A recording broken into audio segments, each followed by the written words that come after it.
You are listening to Alex Nanlohi Podcast, to know the Lord and to make Him known.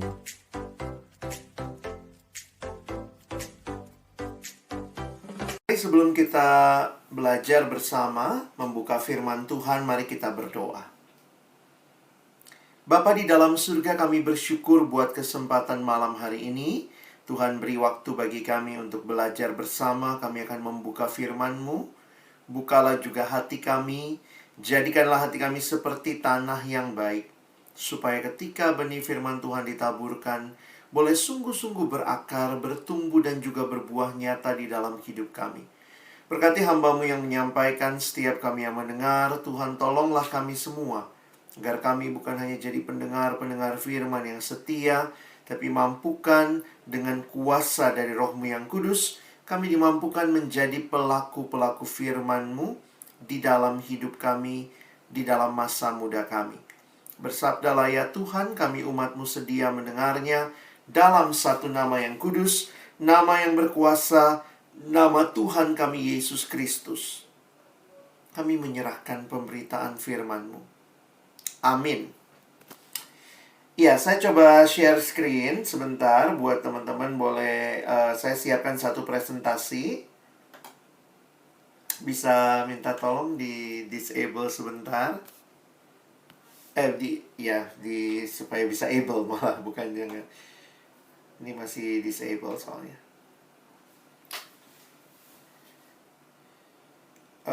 Mungkin device yang satunya ya, yang cuma ada foto doang. Ya, oke. Atau kalau agak susah, mungkin pakai yang saya kirim, nggak apa-apa. Seandainya lebih sulit.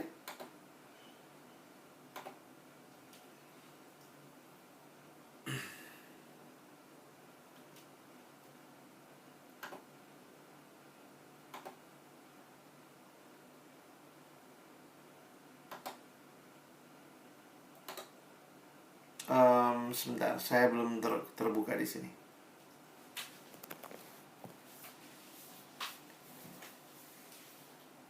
Oke. Baik. Sudah muncul di layar ya. Baik teman-teman, bagian ini merupakan satu perenungan juga ya buat saya pribadi ketika saya menyiapkan ini. Dan nanti saya juga berharap kalian juga bisa memahami dan juga kita boleh berdiskusi tentunya waktu melihat realita yang terjadi di lapangan. Nah, saya ingin mengajak kita untuk melihat bersama, next slide. Jadi, kalau teman-teman perhatikan, di dalam, bisa tolong ya, next slide, oke. Saya memberi judul seperti ini ya, bahwa bicara tentang kelompok kecil yang kualitas dan kontinu. Jadi, apa sih maksudnya punya kelompok kecil yang tentunya kualitasnya baik, tapi juga berjalannya kontinu. Nah, ini yang kita ingin pastikan supaya memang pemuridan yang terjadi di kampus kita, dimanapun kita melayani, bukan hanya berhenti di satu generasi. Jadi sebenarnya kerinduan kita adalah ada terus boleh disampaikan dari generasi ke generasi ya. Nah, ada 3 hal yang berpengaruh dalam sebuah kelompok kecil. Ada 3 hal. Yang pertama yaitu pemimpin kelompok kecilnya. Ya, yang kedua anggota kelompok kecilnya, atau kita suka bilang adik KTB-nya, adik kelompok kecilnya, anak kelompok kecilnya. Dan yang ketiga adalah proses berkelompok kecilnya. Nah, teman-teman, ini menjadi hal yang penting. Kenapa? Karena saya mau ingatkan bahwa sebenarnya keberhasilan sebuah kelompok kecil itu bukan hanya bergantung kepada satu faktor saja. Tadi kita mendengar sharing misalnya ya dari teman yang bilang anaknya yang susah. Oke. Tetapi juga di sisi lain jangan-jangan kitanya yang susah sebagai pemimpinnya. Lalu prosesnya. Jadi kadang-kadang walaupun dibilang pemimpinnya baik, anggotanya baik, berkualitas, tapi kalau ternyata satu semester ketemunya cuma 1 kali. Nah, proses berkakak ini berkaitan dengan frekuensi dan bahan. Ya, jadi bayangkan kalau dia cuman satu kali ketemu satu semester, tapi banyak loh pemimpin kelompok yang bangga gitu ya, ketemunya padahal cuma sekali satu semester. Lalu kemudian ada juga yang rajin ketemu, bisa misalnya sampai target satu semester ketemu berapa kali, tapi bahannya nggak maju-maju. Di situ aja, karena tiap kali ketemu ngobrol, sharing, ketemu lagi ngobrol, sharing. Jadi tidak ada kekonsistenan, kekontinuitasan bahan yang terjadi. Nah, jadi bagi saya ini jadi hal yang menarik untuk kita bersama-sama pikirkan. Nah, memang kita nggak bisa mengontrol adik kelompok kecil. Dalam pengertian ini bukan berarti kita nggak bisa nolong mereka, mengontrol mereka. Dan yang saya maksud adalah yang paling mungkin kita siapkan sekarang, kita tanyakan sekarang adalah kita sebagai orang-orang yang menjadi pemimpin. Nah, jadi ini juga yang saya pikir penting gitu ya. Teman-teman mungkin sebagai pemimpin, sebagai pengurus, atau bahkan teman-teman yang akan memilih orang yang akan menjadi pemimpin kelompok kecil selanjutnya. Nah, saya sangat menyadari bahwa ini yang seringkali jadi tension ya, antara kayak apa sih? Nah, saya pakai pertanyaan ini ya. Next slide. Seperti apa seorang PKK yang berkualitas? Jadi saya coba mengajak teman-teman untuk berpikir sebentar tentang seperti apa sebenarnya pemimpin kelompok kecil yang berkualitas. Waktu kita bicara dasarnya, mau tidak mau ya kita bicaranya dari firman Tuhan, ya. Nah, saya coba melihat standar yang firman Tuhan sampaikan, sehingga ini yang saya harap menjadi dasar kita berpikir bersama waktu juga kita memikirkan tentang kualitas dari kelompok kecil yang kita rindukan terjadi. Pemimpin seperti apa, ya? Tentu tidak ada pemimpin yang sempurna. Semua pun sedang berproses, tetapi bukan berarti kemudian tidak ada standar yang penting untuk sama-sama kita tetapkan atau menjadi satu dasar bersama untuk kita memilih pemimpin kelompok kecil. Saya sudah tuliskan hampir semua ayatnya di screen, jadi teman-teman nanti saya ajak langsung kita melihat. Tidak ada ayat khusus yang saya expose mendalam, tapi ini sebagian besar ayat-ayat yang waktu saya pikirkan ini menjadi prinsip-prinsip yang penting untuk kita perhatikan ya. Next. Nah, saya masuk kepada ayat Matius 28. Bisa tolong next. Matius 28 ayat 16 sampai 18. Teman-teman, kita biasanya sangat kenal Matius 28 ayat 19-20. Pergilah, jadikanlah semua bangsa muridku. Tetapi perhatikan konteksnya sebentar. Saya naik beberapa ayat ke ayat 16. Nah, saya memberikan warna merah di situ dan ditulis, dan ke-11 murid itu berangkat ke Galilea, ke bukit yang telah ditunjukkan Yesus kepada mereka. Ketika melihat dia, mereka menyembahnya, tetapi beberapa orang ragu-ragu, karena ini mereka berjumpa dengan Yesus yang bangkit. Ada yang mungkin sangat amazed, bangkit begitu ya. Sehingga dituliskan beberapa masih ragu-ragu.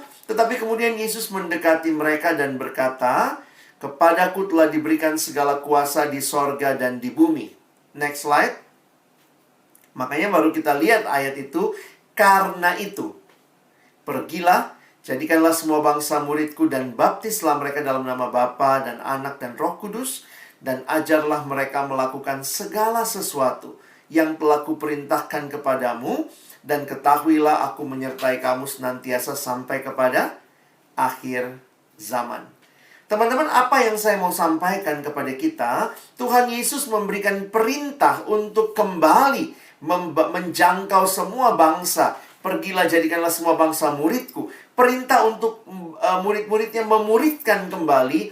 Yang menarik adalah dia memberikan perintah ini bukan kepada semua orang, tetapi kepada mereka yang sudah terlebih dahulu mengalami pemuridan.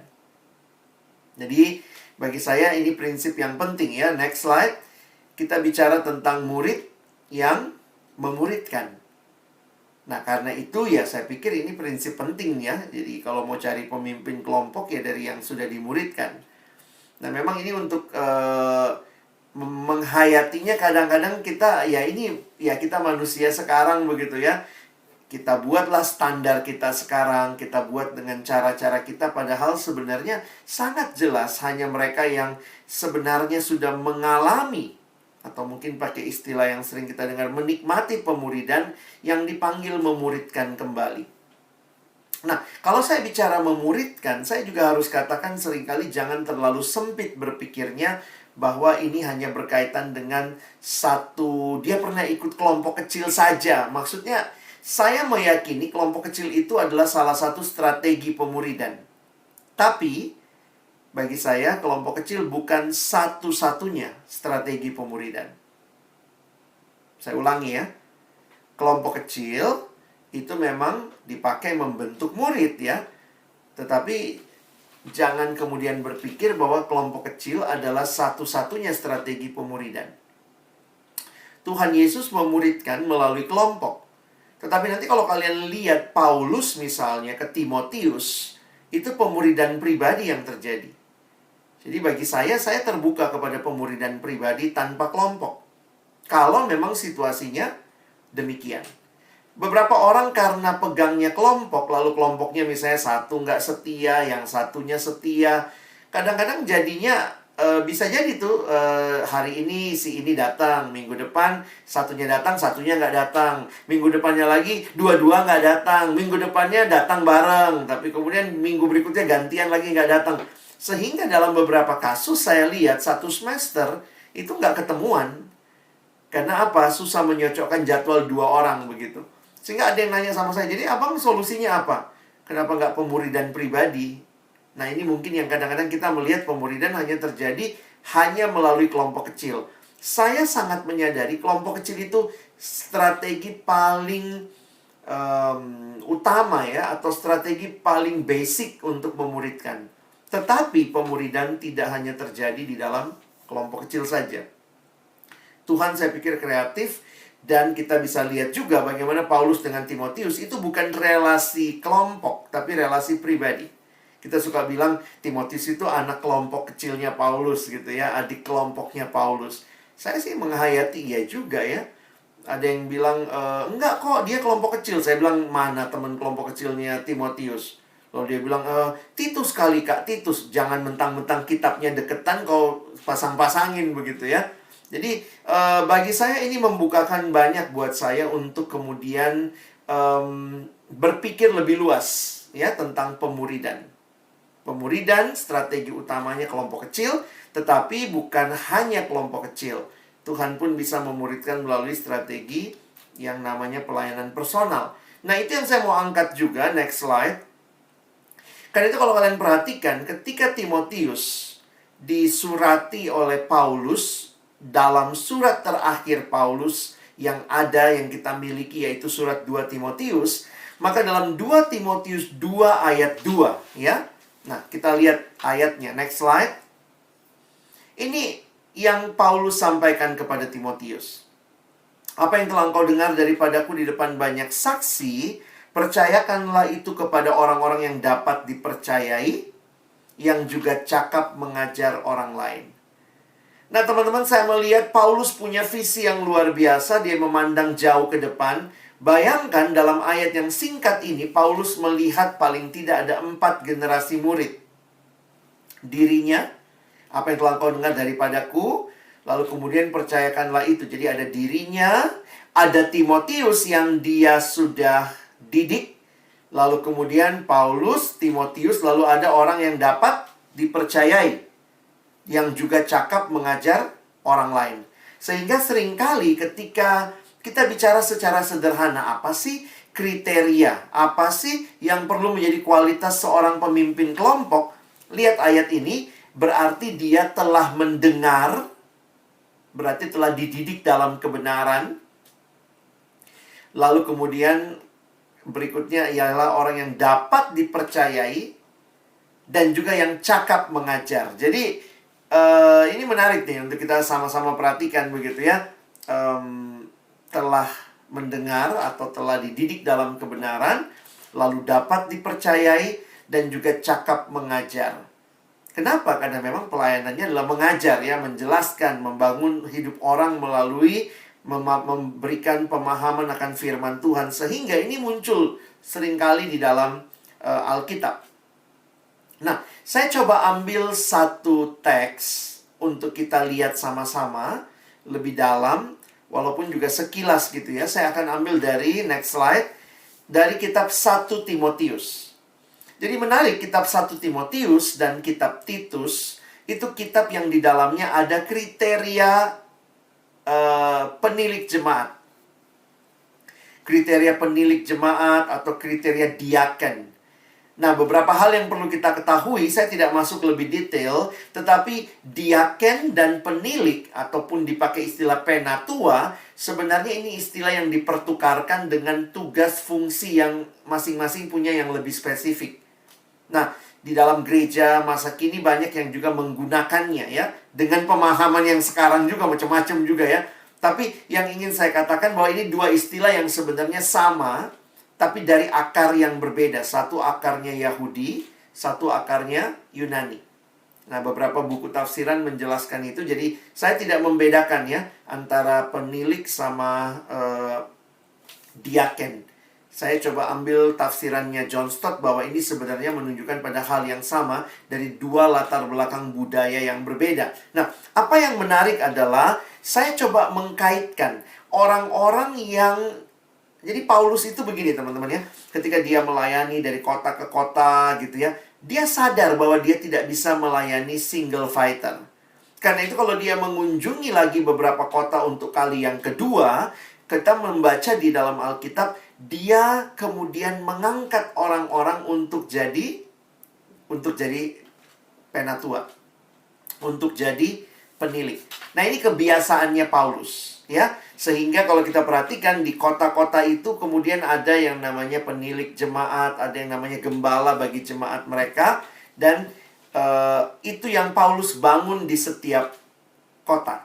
Nah, sehingga menarik sekali dalam 1 Timotius dan juga dalam kitab Titus, teman-teman nanti bisa pelajari bahwa ketika harus ada orang-orang yang dipilih dari kalangan setempat untuk menjadi pemimpin jemaat, atau mungkin kalau saya pakai bahasa kita sekarang ya, menjadi pemimpin kelompok kecil di PMK, di Persekutuan Mahasiswa, apa sih kriterianya? Nah, ini yang Paulus coba propose sama mereka. Jadi kiranya waktu mereka, karena kan Paulus tidak selamanya ada di situ. Nah, apa yang menjadi kriteria minimal yang perlu dimiliki oleh orang-orang yang akan dipercayakan memimpin? Nah, ada beberapa hal yang saya perlu garis bawahi. Yang pertama tadi ya, masalah istilah bagi saya sebenarnya itu sama aja dari dua akar yang berbeda. Tapi yang kedua juga jangan kaget karena memang ini semuanya banyak dalam budaya pada waktu itu adalah budaya patriark. Jadi budaya laki-laki. Jadi jangan kaget gitu. Apalagi kalau kalian sekarang kan banyakan cewek nih ya. Teman-teman, ini bukan berarti hanya berlaku buat laki-laki, tetapi dalam perkembangan gereja sebenarnya kita tahu bahwa Paulus pun di beberapa surat itu mengizinkan perempuan mengajar. Jadi perempuan bisa jadi pemimpin dalam hal mengajar, bisa. Sehingga beberapa gereja Protestan pun terbuka kepada kepemimpinan perempuan. Ada pendeta perempuan. Nah, poin saya adalah apa? Karena nanti ini bahasanya yang kalau kalian lihat, ini kayaknya bahasanya lebih kepada pria, ya. Tetapi ini juga berlaku, atau kita harus bisa melihat prinsip di balik ini yang akhirnya itu berlaku baik untuk pria maupun perempuan, ya. Nah, kita lihat sebentar 1 Timotius 3 ayat 1 sampai 7. Silakan next.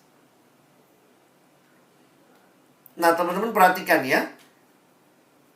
Jadi dalam ayat 1 dikatakan, benarlah perkataan ini, orang yang menghendaki jabatan penilik jemaat menginginkan pekerjaan yang indah.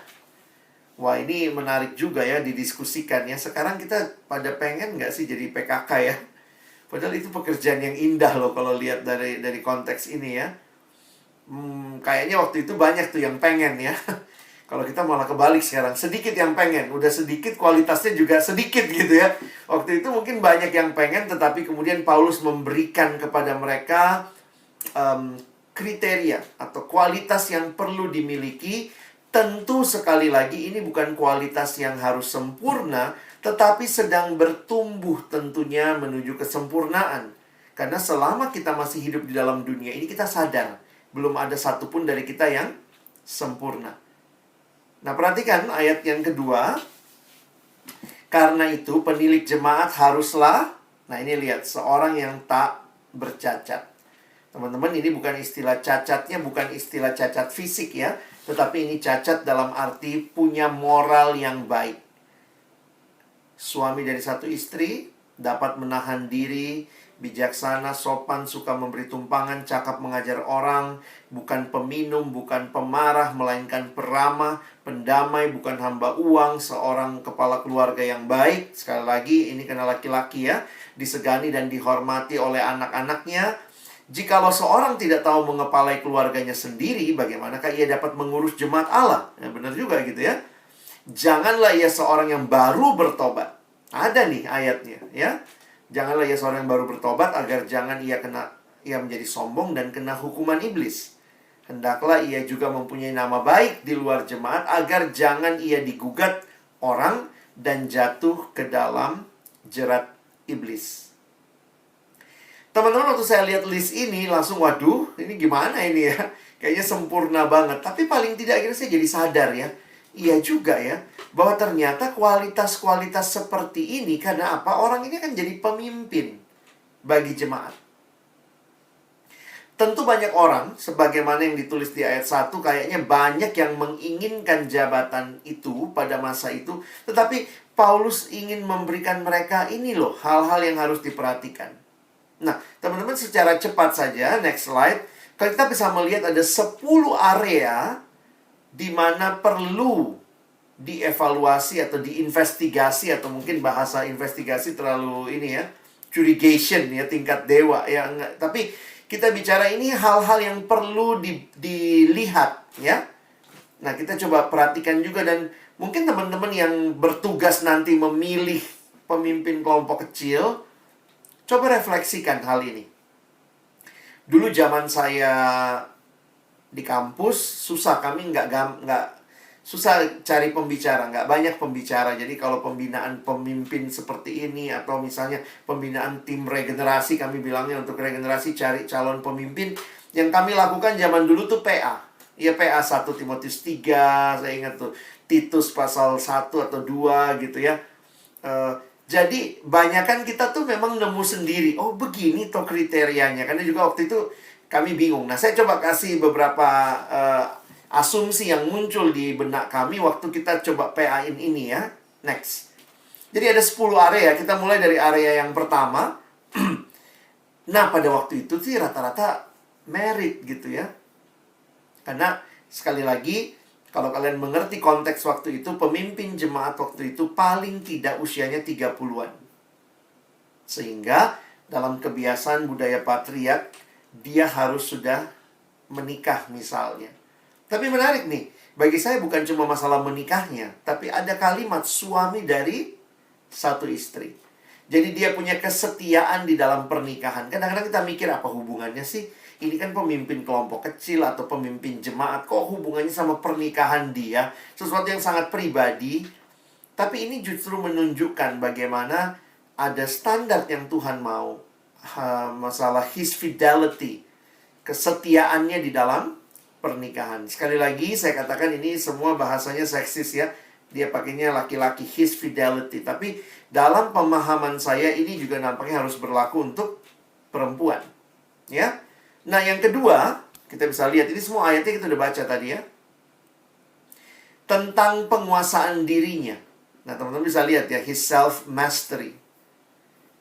Dapat menahan diri, bijaksana, sopan. Jadi ini mannernya dia kelihatan begitu ya. Next. Di dalam hal keramatamahannya, his hospitality.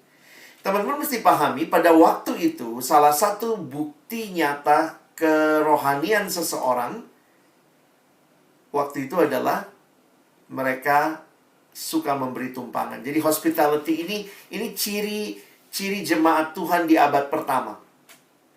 Jadi suka memberi tumpangan. Kenapa? Karena waktu itu kan nggak ada hotel. Jadi ketika misalnya ada traveler, ada rasul dari mana, atau ada orang yang memberitakan Injil mampir ke satu kota, bukti kerohanian pada masa itu adalah orang itu mau kasih tumpangan. Ya, kalau kita sekarang agak susah juga ya, karena kita nggak gampang ya, banyak orang jahat juga ya. Jadi kita nggak berani, nggak segampang itu buka pintu rumah kita terima orang yang kita nggak kenal. Tetapi waktu itu, di kalangan orang Kristen, salah satu bukti kerohanian mereka adalah hospitality. Next. Nah, ini yang seringkali juga muncul, diulang-ulang. Tadi muncul juga, kalau kalian perhatikan di ayat 2 ayat 2, cakap mengajar. Ya, his teaching ability. Tentu bukan berarti dia expert, dia harus guru, harus sekolah pendidikan. Tetapi orang yang memang ya mau mengajar gitu ya. Dan bagi saya teaching ability ini sebenarnya is more bicara lebih banyak tentang hati. Hati yang mau merindukan orang lain boleh dengar dan mengerti kebenaran. Ya. Nah, sampai di bagian ini kita lihat next-nya. Ini kok tiba-tiba masuk nih, his drinking habits ya. Bukan peminum. Ya tentu ini ada alasannya pasti ya waktu Paulus mengatakan seperti itu. Karena dengan dia misalnya peminum, suka mabok begitu ya, tentu dia bukan orang yang bisa menguasai dirinya dengan baik. Jadi menarik ya hal kayak begini, ini masuk nih, drinking habits. Next. Selanjutnya berkaitan dengan temperamennya dia dan juga emosinya dia, ya. Bukan pemarah melainkan peramah dan juga pendamai. Jadi wah ini paket lengkap ya punya orang yang seperti ini ya. Tapi bagi saya jadi menarik nih ya. Beberapa hal ini bukan berkaitan dengan uang, berkaitan dengan karakter. Ya. Dan waktu juga bicara next slide ya. Nah, ini yang tentang uangnya. Dikatakan bukan hamba uang. Nah ini mesti jelas ini. Kalau pelayanan yang dikejar uang mah, waduh sorry to say ya, jangan-jangan kita jadi hamba uang. Kalau melalui pelayanan itu Tuhan cukupkan kebutuhan kita, itu berbeda. Itu provision. Itu cara Tuhan mencukupkan kebutuhan kita melalui kesediaan kita melayani. Tetapi kalau kita memang targetnya, tujuan utamanya adalah supaya dapat uang, atau bahkan lebih gila lagi jadi hamba uang, saya pikir we miss the point. Ya. Karena itu kalau kita perhatikan nomor 7 ini menarik nih. Masuk dalam list. Perhatikan sikap dia terhadap uang. Ih, tahu dari mana bang? Ya itulah susahnya. Kita mesti berdoa sungguh-sungguh. Kadang-kadang kita nggak tahu ya. Ini orang kita baru lihat 1-2 kali. Tahu-tahu dia mau misalnya jadi pemimpin kelompok kecil lah. Atau apapun istilahnya. Tapi jangan-jangan uang yang dikejar. Nah ini harus hati-hati. Next. Masalah domestic discipline. Apa itu? Disiplin di dalam rumah tangga. Lihat kalimatnya. Ini ayat 3 dan 4 dan 5. Jadi bagi saya luar biasa juga ya. Tadi kan semua cuma satu bagian ya. Ini ambil 2 ayat ya teman-teman. Seorang kepala keluarga yang baik disegani dan dihormati oleh anak-anaknya. Wah, saya jadi ingat ada satu pendeta dulu dia bilang, kalau saya mau cari majelis, saya datang ke rumahnya. Wah, saya wawancara. Siapa yang diwawancara? Istrinya. Enggak lah, janganlah. Istrinya pasti pro suaminya kali ya. Anak-anaknya ya bisa gitu. Papa suka marah nggak gitu ya, kasih tahu nih, jangan-jangan jadi majelis di depan tampil bagus gitu ya. Tapi waktu itu lebih menarik lagi, hamba Tuhan ini ngomong, saya akan ke rumahnya, saya tanya, saya wawancara pembantunya ya, gimana sikap dia ya kira-kira kepada pembantunya. Jadi bagaimana sebenarnya yang mau dimaksud ini adalah dia orang yang bukan cuma hebat di luar, tapi di rumahnya sendiri juga dia mendapat kehormatan, dihormati. Nah, lihat ayat yang kelima. Jikalau seorang tidak dapat mengepalai keluarganya sendiri, bagaimana ia dapat mengurus jemaat Allah?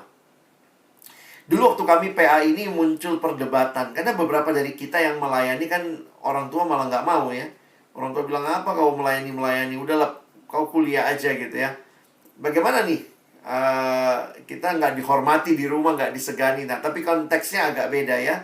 Karena saya pikir dalam konteks itu kan ini keluarga kita mungkin yang tidak mengerti pelayanan. Jadi kalian nggak bisa pakai ayat ini untuk keluarga yang nggak ngerti pelayanan lalu kemudian ya udahlah aku nggak usah pelayanan gara-gara ada ayat seperti ini gitu ya. Tapi yang mungkin menarik adalah dia bertanggung jawab terhadap keluarganya, makanya dia dihormati. Karena itu dijelaskan di ayat 5. Kalau dia tidak tahu mengepalai keluarganya sendiri, bagaimana mengurus jemaat Allah? Itu kan tanggung jawab yang lebih lagi. Teman-teman tahu waktu kami bergumul dengan ayat ini, akhirnya muncul tuh. Saya ingat banget itu, menarik ya. Muncul teman saya, dia kasih usulan. Harusnya yang jadi pemimpin kelompok kecil, waktu itu sebenarnya kriteria pemimpin kelompok kecil dan pengurus. Saya agak kaget juga. Dia bilang, pemimpin kelompok kecil minimal IPK-nya 2. Wah, waktu itu ada gejolak lah ya. Masa sih mau melayani aja mesti segitu. Tapi teman saya pakai ayat ini dalam hasil PA kami. Dia katakan kalau dia nggak bisa ngurus studinya, terus kita ketambah lagi urusan pelayanan. Bukankah kita jadi bersalah juga sama Tuhan ya? Karena jangan-jangan orang bilang, wah saya pelayanan makanya studi saya jelek. Harusnya nggak begitu dong. Apalagi kalau teman-teman datang dari daerah, dari kampung begitu ya. Orang tua tuh maunya kamu kuliah kan? Jadi nggak bisa kita bilang, ma aku kuliahnya ya IP pas-pasan tapi kelompok kecilku luar biasa. Bukan itu yang orang tua lihat ya. Nah poin saya adalah penting untuk memahami bahwa ini masalah tanggung jawab. Jadi akhirnya waktu itu kami menetapkan IPK minimal 2,0. Bukannya apa-apa. Kalau ternyata IPK-nya nggak 2,0, misalnya IPK-nya 1, ya jangan suruh jadi pengurus, jangan suruh jadi PKK. Mendingan suruh dia belajar gitu ya. Kita tolongin dia, kita kasih pelayanan apa, ya udah nanti sambut tamu lah, nanti salam-salaman di depan. Nggak usah jadi pengurus, harus rapat, harus pembinaan. Studinya aja nggak beres, takutnya begitu ya. Nah jadi kita mesti bisa memahami lah hal seperti itu. Di generasi selanjutnya naik tuh jadi 2,5. Saya bingung juga. Saya tanya sama mereka, kenapa kalian naikin 2,5? Terus mereka bilangnya gini, abang tahu nggak? Jadi pegawai negeri aja sekarang bang, minimal 275. Ini kita cuma minta 2,5 bang gitu ya. Yang saya bilang sama mereka hati-hati juga ya. Kadang-kadang kan ada orang yang studinya jadi jelek. Bukan karena memang dia bodoh juga, bisa jadi juga bukan. Tapi misalnya dosennya juga bermasalah sehingga dia mentok sama dosen-dosen tertentu. Jadi sebenarnya begini, ini semua kita bisa buat jadi seperti rules, tetapi dalam menjalaninya kita pasti punya pertimbangan dan fleksibilitas. Jangan kita yang dipimpin rules, tapi harusnya kita yang memimpin rules, karena kan kita yang bikin rules, ya. Nah, rulesnya ini ya kita dapat inspirasi dari ayat ini. Penting tanggung jawab dia, penting kedisiplinan pribadi, supaya dia tidak jadi orang yang ditambah beban lain dan tidak bisa menyelesaikan dengan baik. Next. Berkaitan juga dengan kedewasaan rohaninya, his spiritual maturity. Makanya dikatakan, jangan seorang yang baru bertobat. Orang yang baru bertobat itu bukan melayani. Tawaranmu adalah pembinaan. Kalau sudah dibina sekian lama, ya itu yang ditawarin pelayanan. Itu sebenarnya prinsip Alkitab. Agar jangan menjadi sombong dan kena hukuman iblis. Pemahaman ini yang seringkali kita pikir kita libatin pelayanan supaya dia rajin. Waduh, kita libatin pelayanan supaya dia tobat. Betul, ada yang memang bertobat waktu dilibatin pelayanan. Tapi jangan pakai pelayanan untuk menjalin relasi gitu ya. Karena saya pikir kita akhirnya jadi mengorbankan hal-hal seperti ini. Jadi itu yang terjadi ya, kayak orang baru bertobat, taunya udah bersaksi kemana-mana. Begitu dia jahat lagi, orang bilang, itu tuh kemarin ngomong gede di gereja, bersaksi lagi, padahal belum jelas pertobatannya. Nah, tentu kita tidak boleh saling menghakimi, tetapi saya pikir ini prinsip yang penting. Bayi rohani itu tugasnya adalah dilayani atau dibina. Ketika dia sudah bertumbuh, maka kita libatkan dalam pembinaan. Jadi ada tahapnya. Yang ini akhirnya menolong juga kita untuk tidak membuat orang terlalu cepat merasakan atau menikmati sesuatu yang sebenarnya itu belum waktunya dia. Karena dia bisa jadi sombong, lalu kena hukuman iblis ya. Nah terakhir, next. Nah ini masalah outside reputation. Lihat ya, sampai 7 ayat tuh ada 10 poin nih yang dikatakan atau saya gali gitu ya. His outside reputation, hendaklah jika punya nama baik di luar jemaat, agar jangan ia diganggu gugat oleh orang. Jadi teman-teman bisa bayangkan ya, memang tuntutannya tinggi sih ya. Tuntutannya tinggi, tapi saya yakin bahwa memang tidak ada yang sempurna, tetapi bukan berarti kita menurunkan standar. Nah, ini yang kita mesti hati-hati ya. Next. Sebenarnya kalau kalian lanjutkan di 1 Timotius 3 ayat 8 sampai 13, tadi kan sampai ayat 7, 8 sampai 13 ini yang tentang diaken. Tunjukkan ayatnya, next. Teman-teman, kenapa saya bilang diaken sama penilik itu sebenarnya mirip? Karena kalau lihat tugasnya itu mirip sekali.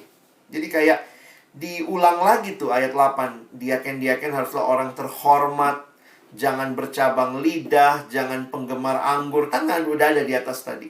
Jangan serakah, ini masalah uang lagi. Melainkan orang yang memelihara rahasia iman dalam hati nurani yang suci. Nah, itu yang tadi, tak bercacat. Ayat 10. Mereka juga harus diuji dahulu, baru ditetapkan dalam pelayanan itu setelah ternyata mereka tak bercacat. Demikian pula, istri-istri hendaklah orang terhormat. Nah, ini masalah pasangan juga ya. Jadi jangan kemudian pacarnya taunya nggak seiman pula, nggak jelas juga kerohanian pacarnya. Itu kan bisa mempengaruhi juga ya. Walaupun tentu beda antara masih pacaran sama sudah menikah ya. Ini dibilang istri-istri hendaklah orang terhormat. Jangan pemfitnah, hendaklah dapat menahan diri, dapat dipercayai dalam segala hal. Ingat kalimat tadi, 2 Timotius 2, cakap mengajar dan dapat dipercayai. Itu istilah yang digunakan, reliable, bisa dipercaya. Kalau dia janji, ini kalau PKK janji, saya datang jam 11. Oke, dia benar-benar datang jam 11, itu bisa dipercaya. Ya. Bisa dipercaya dalam segala hal. Dia kan juga haruslah suami dari satu istri dan mengurus anak-anaknya dan keluarganya dengan baik. Sama kayak tadi. Karena mereka yang melayani dengan baik beroleh kedudukan yang baik, sehingga dalam iman kepada Kristus Yesus mereka dapat bersaksi dengan leluasa. Jadi sebenarnya lihat nih, tujuan ini semua bukan supaya ini menjadi elit rohani, tetapi supaya pelayanannya tidak jadi batu sandungan, tapi dia akan bersaksi dengan leluasa. Jadi coba lihat next slide ya. Jadi ini kalau saya simpulkan, memang mencari pemimpin ini ya kita mesti doa sungguh-sungguh. Kita mesti lihat ya, karena ini terkait dengan diri sendiri, terkait dengan hubungan dengan keluarga, terkait dengan relasi-relasinya, terkait dengan orang di luar jemaat, outsider, terkait dengan imannya seperti apa, kedewasaan rohaninya seperti apa. Jadi the quality of Christian leaders, kita bukan sekadar milih orang supaya mengisi posisi-posisi, padahal jujur aja kalau abal-abal, saya juga mikirnya begini. Kalau pemimpin kelompok yang bisa dikontrol, yang bisa kita pilih, yang bisa kita seleksi, tidak kita seleksi dengan baik, tidak kita doakan, kita tidak membimbing mereka dengan baik, maka gimana ada anak kelompoknya? Padahal ini jadi kayak, bisa kayak snowball ya.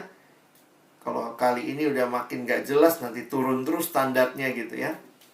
Nah, sehingga dalam satu makalah tentang pemimpin kelompok, kalau kita bawa semua konsep-konsep dan prinsip ini dalam dunia sekarang, kira-kira gimana penampakannya?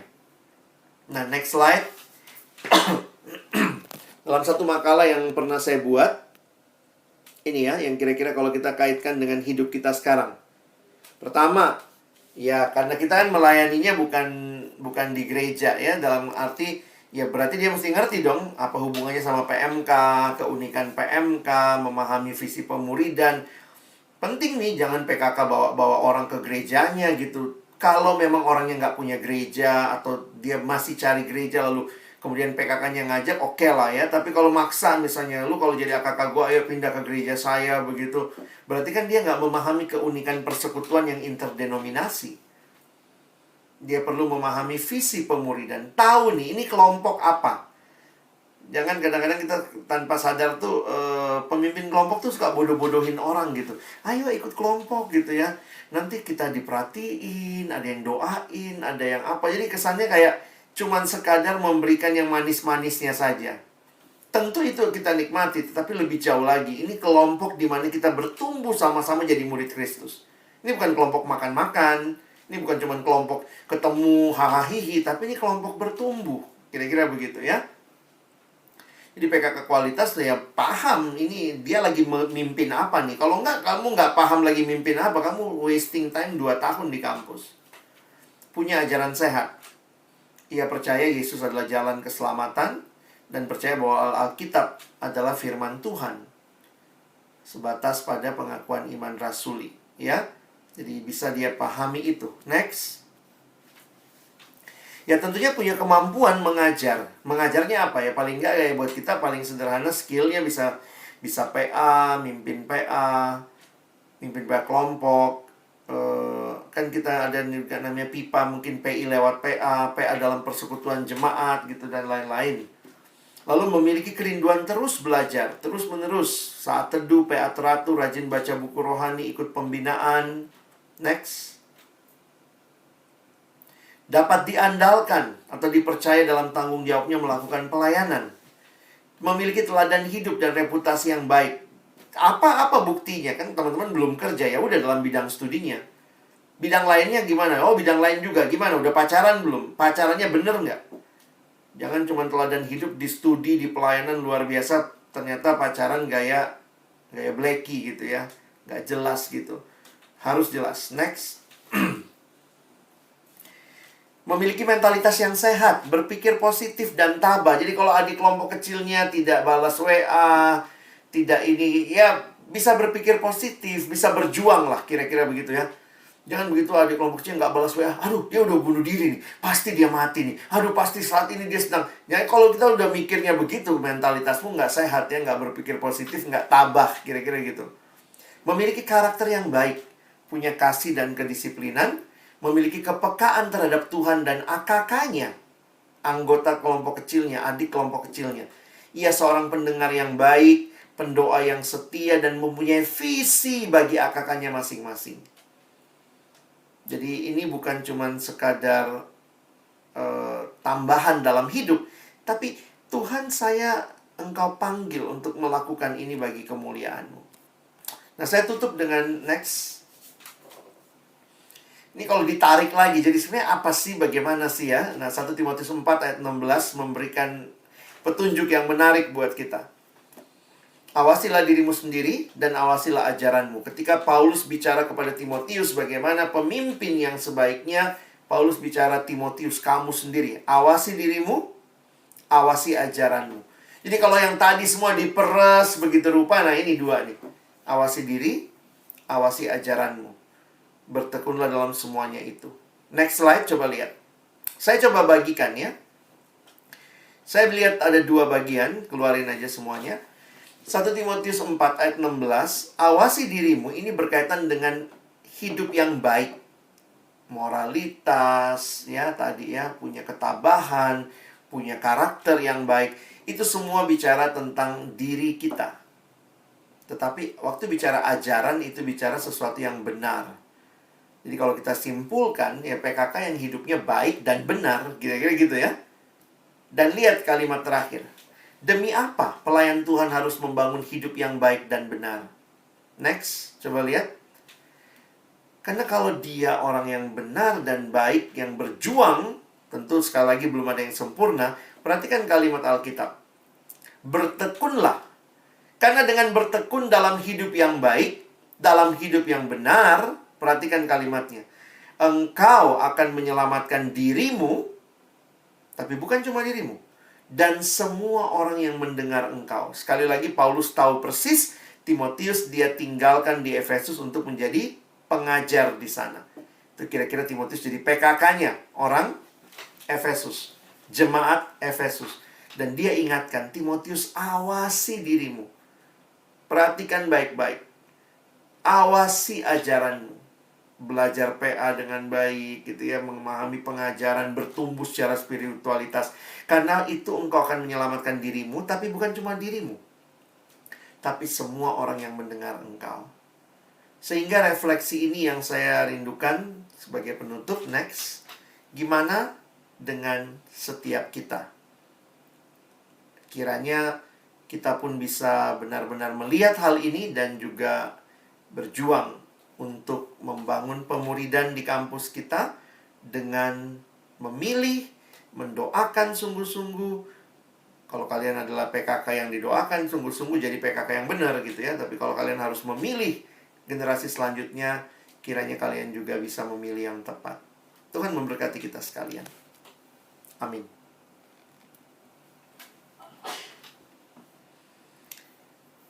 Silakan kalau mungkin ada yang mau bertanya atau diskusi, saya persilakan.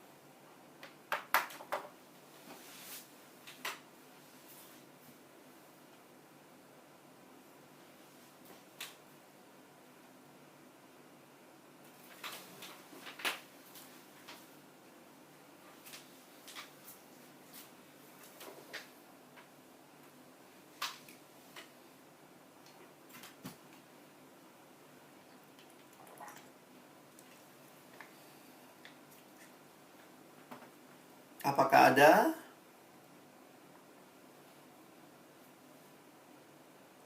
Oke Kak, bentar ya Kak, saya buka Oke. dulu Lagi buka pertanyaan. mentinya ya. Silakan. Iya Kak. Nanti tolong bacain aja ya Kak Bang Muli ya, karena saya agak susah bolak-balik, saya di HP nih soalnya. Oh oke Kak. Ya, pertanyaannya sudah ada Kak, baru satu. Nah, pertanyaannya, Kak, bagaimana cara kita untuk menentukan jumlah AKK yang akan dimuridkan oleh seorang PKK?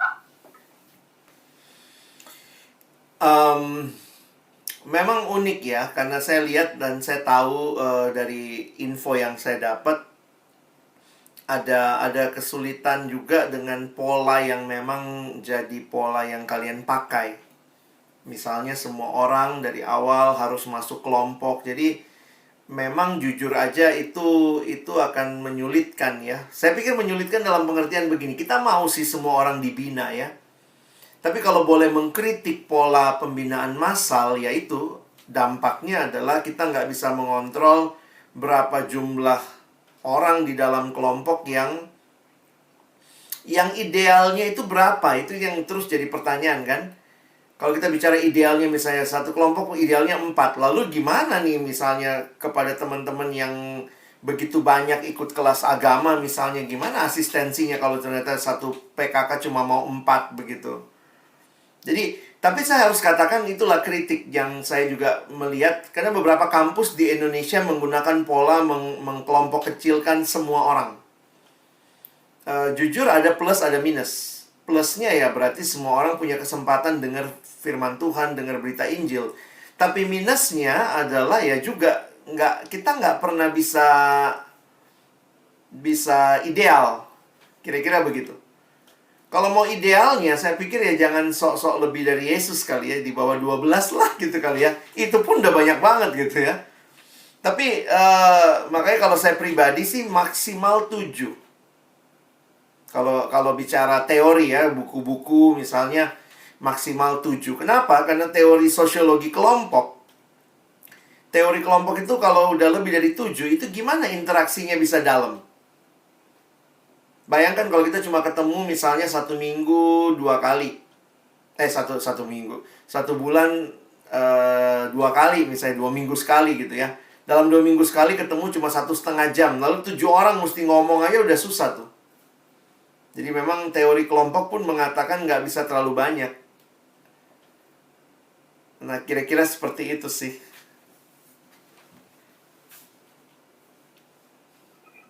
Ya Kak. Ada lagi teman-teman yang mau bertanya?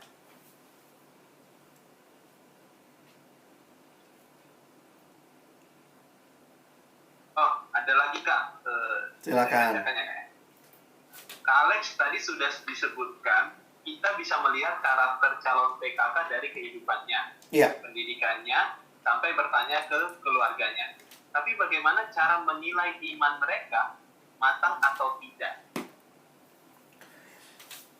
Kalau dia adalah orang yang mengalami pemuridan yang baik, harusnya kan bisa tanya PKK-nya. Sayangnya, saya melihat ini terjadi di Jakarta. Saya nggak tahu persis konteks teman-teman. Tapi banyak kali pemimpin kelompok kecil itu dihasilkan melalui training pemimpin kelompok kecil. Yang menurut saya sebenarnya nggak tepat. Pemimpin kelompok kecil itu dilahirkan harusnya melalui proses kelompok kecil, bukan melalui training. Jadi biasanya kan kalau kita udah mau mahasiswa baru mau masuk langsung lah training lah. Ada berapa pemimpinnya? Udahlah ikutin semua, misalnya 12 orang. Nah, poinnya adalah sebenarnya orang tuh jadi murid di dalam kelompok sebelumnya gitu. Bukan training itu, ikut 3 kali training, bikin tugas, semua lulus training jadi PKK. Di Jakarta itu tanpa sadar membangun, mencetak pemimpin kelompok bukannya di kelompoknya, bukan prosesnya, tapi trainingnya. Seolah-olah kalau dia ikut training lah, makanya dia jadi pemimpin kelompok. Sehingga jujur aja jadi susah, kita nggak tahu imannya kayak apa. Kenapa? Nah, nanti balik lagi nih kayak lingkaran setan. Iya, habis dulu kelompok kecilnya juga nggak rutin sih, Bang. Udah nggak rutin, kamu nggak tahu dia kayak apa. Terus dia ikut training, tiba-tiba perform 3 kali training, datang terus. Lalu kita bilang, oke, bisa mimpin. Terus kita nanya lagi waktu dia mimpin, gimana imannya? Ya gimana gitu ya. Jadi kadang-kadang saya lihat kalau di Jakarta tuh udah kayak lingkaran setan. Kenapa? Karena kelompok kecil tuh jadi program sih ya. Harus ada PKK, harus ada PKK. Sehingga ya siapapun gitu ya dengan kualitas yang... Jadi belakangan akhirnya mulai lihat, iya ya, kualitas kelompok kecil menurun. Faktornya apa? Saya pikir faktor utama yang bisa kita kontrol PKK-nya. Yang agak susah kita kontrol kan AKK. Kita nggak bilang kan, siapa yang mau ikut kelompok kecil? Oh, mesti bagus dulu imanmu. Dia mau ikut aja udah syukur. Tapi yang kemudian bisa kita kontrol itu, yaitu PKK kita loose, kita tidak punya standar. Jangan heran gitu, yang dipimpin pun makin menurun, dan akhirnya udah kayak kebiasaan, pasti ada pemimpin kok. Kenapa? Nanti kita bikin training. Kira-kira begitu. Kalau saya nggak tahu, Bang Muli mungkin bisa kasih contoh juga kali ya, karena yang lebih ngerti konteksnya. Apakah itu juga terjadi di Bandung dan sekitarnya? Ya, kalau di Telkom ini Kak, memang lebih banyak karena kan Telkom ini kan kalau mahasiswa baru itu diwajibkan gitu kan untuk dapat kelompok kecil, dan biasanya kita itu kekurangan sumber daya PKK. Nah, kalau karena kekurangan sumber daya PKK ini, kita menggunakan cara cepat, yaitu dengan mengikuti kayak diklat atau bisa lagi vision camp. Nah, diklat itu emang seperti apa ya, mencekokin mereka dengan materi-materi, tapi tidak mengalami kehidupan di dalam kelompok kecil itu. Jadi sangat instan gitu. Dan bahkan regrouping untuk menciptakan CPKK itu biasanya hanya 6 bulan. Dan itu pun kalau jalan dengan baik, tapi kebanyakan rata-rata kebingungan juga gitu untuk tolong di CPKK-nya. Dan ya saya mengakui bahwa sepertinya memang kesalahannya itu selalu mengikuti apa ya, kegiatan-kegiatan, dan mereka tidak mengalami kehidupan di dalam kelompok. Iya. Persis kayak di Jakarta. Sehingga jujur aja kalau ditanya sama saya gimana membenahinya, ya kita tanyalah sendiri pada diri kita gitu ya. Ketika sistem juga tidak menolong, memang mesti ada yang memutuskan rantai itu ya. Kelompok kecil itu pada awalnya sangat organik. Belum ada training, belum ada seksi divisi kelompok kecil, nggak ada tuh. Dulu ada beberapa orang mau belajar firman sama-sama, ada yang mimpin, ya udah terbentuklah kelompok. Lalu kemudian kelompok ini kemudian, aku lihat yang sana juga mau belajar, aku rindu gitu. Jadi akhirnya benar-benar dia ngalamin, dia jadi lagi berkat buat orang lain. Nah, sekarang begitu ada divisi kelompok kecil lah, ada sistem wajib, harus masuk. Akhirnya kita mau nggak mau kan menciptakan orang melalui proses cepat. Dan prosesnya nggak tanya beban. Tapi misalnya ya, mau ikut nggak? Ini ikut training aja kok langsung jadi misalnya gitu. Jadi akhirnya, ya saya pikir ya memang ini pergumulan sih. Kita harus bisa coba lihat. Kalau di Jakarta saya kasih solusi begini ya. Dalam beberapa kasus karena ini kebutuhan, saya harus ingatkan begini, semua yang belum cukup dewasa tetapi terpaksa atau dipaksa memimpin, sebaiknya ada KTB, yang menolong mereka. Sambil mereka mimpin ke bawah, mereka pun sendiri dipimpin ke atas. Itu kalau kita mau sedikit menyelamatkan kondisi. Tapi kadang-kadang memang realitanya lagi, ke bawah aja dia susah cari waktu, apalagi masih punya waktu ke atas. Nah, saya bilang dulu saya lakukan itu. Saya turun ke kampus, saya lakukan itu, saya memberi diri sebagai alumni, saya memimpin teman-teman yang sedang memimpin ke bawah, tapi sudah nggak punya PKK ke atas. Nah, saya lakukan itu, nah, supaya tidak jadi beban, kami ketemuannya sebulan sekali. Jadi bentuknya KTB, kelompok tumbuh bersama. Jadi KTB sebulan sekali. Paling tidak, Tuhan pakai saya memastikan kualitas ke bawahnya tetap baik. Karena juga sebenarnya PKK-nya ini juga belum baik-baik amat waktu dipaksa memimpin. Jadi kita mesti ciptakan pola, cari cara supaya memang kita tidak membuat lingkaran setan ini makin jadi beban. Karena kita tahu ada kebutuhan.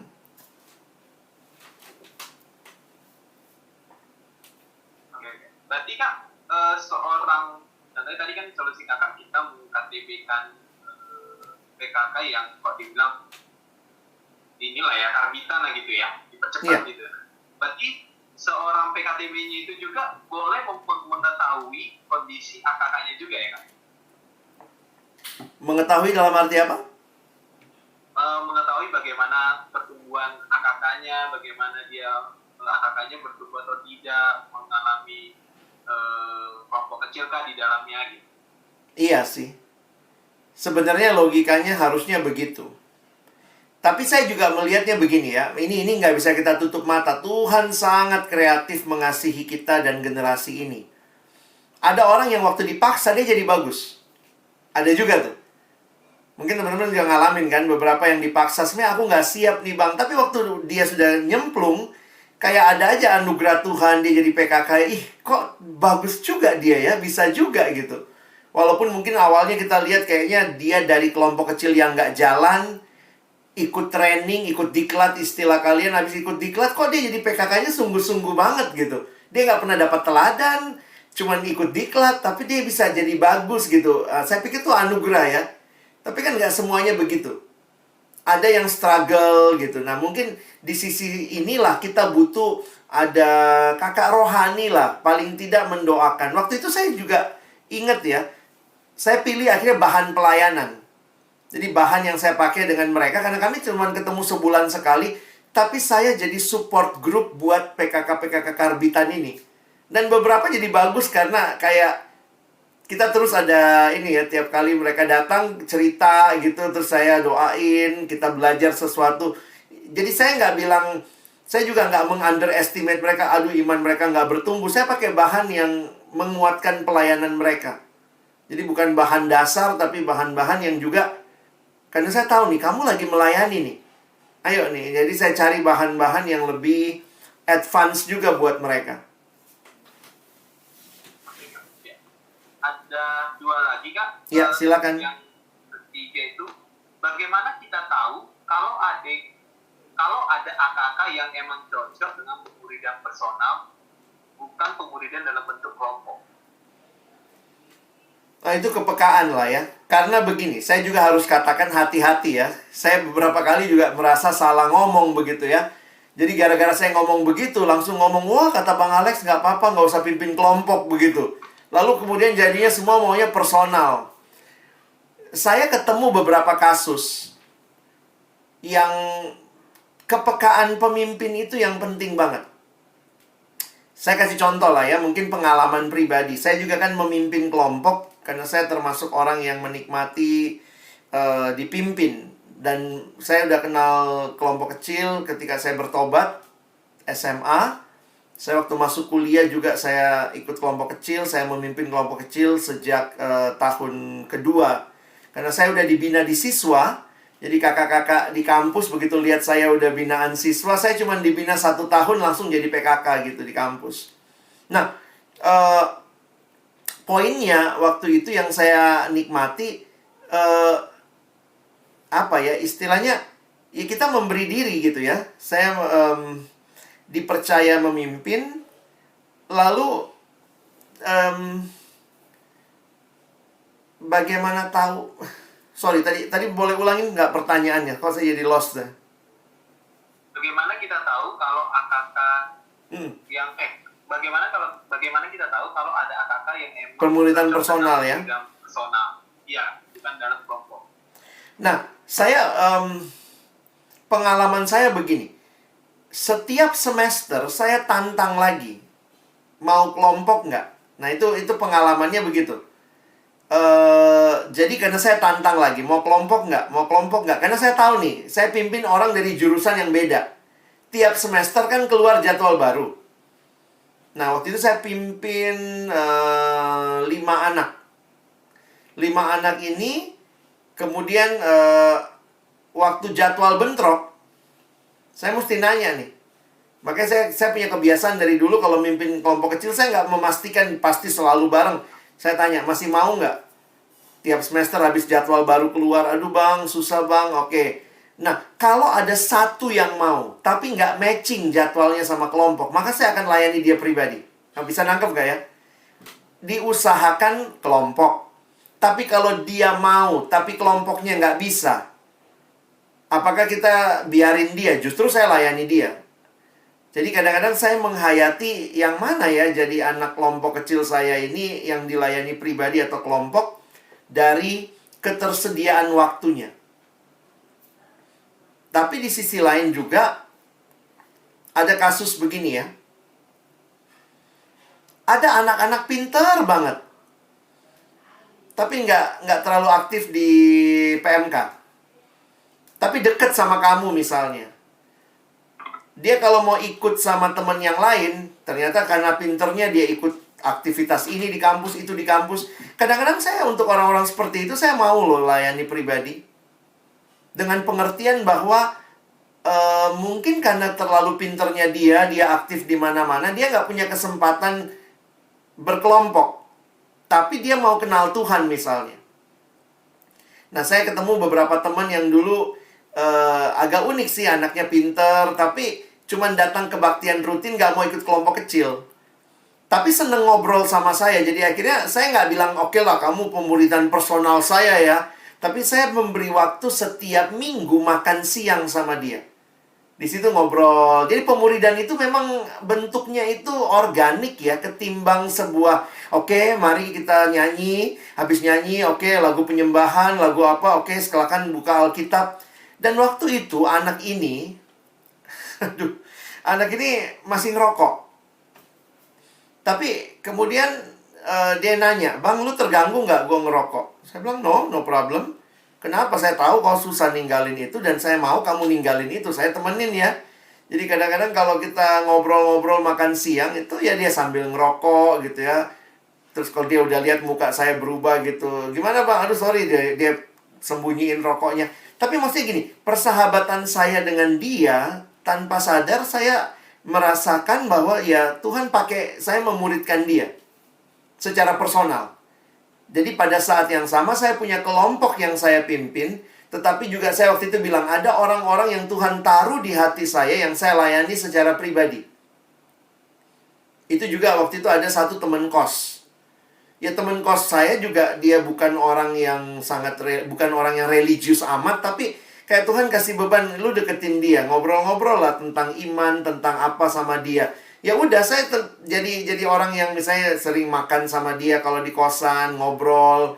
Dan bagi saya pemuridan itu bukan berarti hanya sekadar duduk diam bahas bahan, tapi ketika saya dalam anugerah Tuhan doain dia, memikirkan percakapan yang intensional dengan dia. Hari ini gue pengen ngobrol deh tentang iman sama dia. Saya doain, terus ya cari celah ngobrolin itu gitu. Gue gak terlalu percaya iman-iman gitu. Oh gitu, lo gak percaya? Oh kalau gue percaya. Terus jadi bisa ngobrol gitu ya. Nah, pemuridan Tuhan izinkan, saya pikir juga Yesus ketemu perempuan Samaria, itu pemuridan gak ya? Bagi saya sih gak, mungkin Yesus ketemu Nikodemus. Nikodemus itu saking malunya datangnya malam-malam gitu. Saya ketemu beberapa orang yang agak malu datang ke persekutuan, malu ikut kelompok kecil, tapi mau ngobrol pribadi. Datangnya diem-diem, "Bang, boleh ngobrol nggak?" Saya pikir orang-orang kayak begini, ya Tuhan kasih beban untuk layani mereka secara pribadi.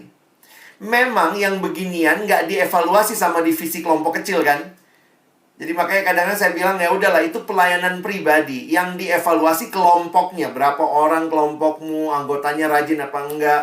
Tapi sebenarnya kalau kita menghidupi gaya hidup pemuridan dimanapun kamu hadir, harusnya ada orang-orang yang kamu rindu juga untuk mereka jadi murid bersama-sama.